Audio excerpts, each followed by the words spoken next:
اعوذ باللہ من الشیطان الرجیم، بسم اللہ الرحمن الرحیم، اللہم صلی علی سیدنا محمد وعلی آلہ وسلم۔ السلام علیکم ورحمۃ اللہ وبرکاتہ۔ میرے ناظرین و سامعین، میں صراط مستقیم کے چینل سے تحسین آپ سے مخاطب ہوں۔ میری آج کی گفتگو کا عنوان سلام کرنا ہے۔ سنن ابو داؤد حدیث نمبر 5195۔ اس کا مفہوم ہے کہ دربار رسالت سجا ہوا تھا۔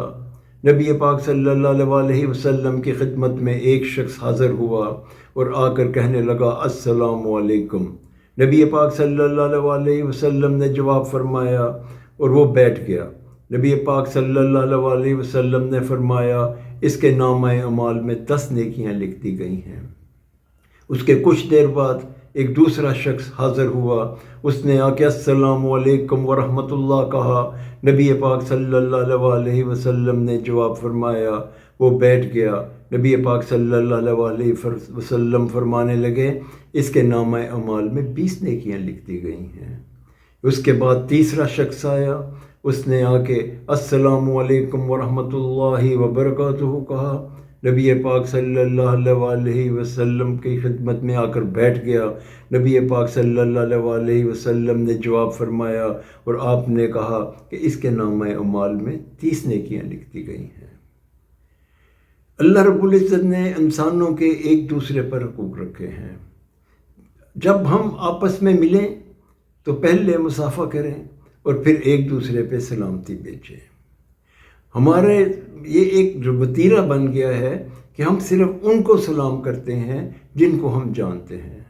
نبی پاک صلی اللہ علیہ وسلم کا معمول تھا کہ وہ ہر جاننے والے اور انجان کو سلام کیا کرتے تھے۔ نبی پاک صلی اللہ علیہ وسلم کا یہ بھی فرمان گرامی ہے کہ جب آپ کو کوئی سلام کرے تو آپ اس کو اس سے بہتر دعا دیں۔ اگر آپ کو کوئی کہے السلام علیکم تو آپ اسے کہیں وعلیکم السلام ورحمۃ اللہ۔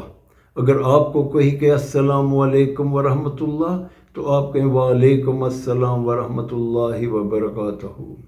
نبی پاک صلی اللہ علیہ وسلم کا فرمان گرامی ہے کہ جب کوئی سوار ہو وہ پیدل کو سلام کرے، جب کوئی پیدل ہو وہ بیٹھے ہوئے کو سلام کرے، چھوٹا گروہ بڑے گروہ کو سلام کرے۔ اس طرح ہمیں سلام کو پھیلانا چاہیے۔ یہی نہیں کہ ہم ایک مرتبہ سلام کر لیں تو وہ سارے دن کے لیے کافی ہے۔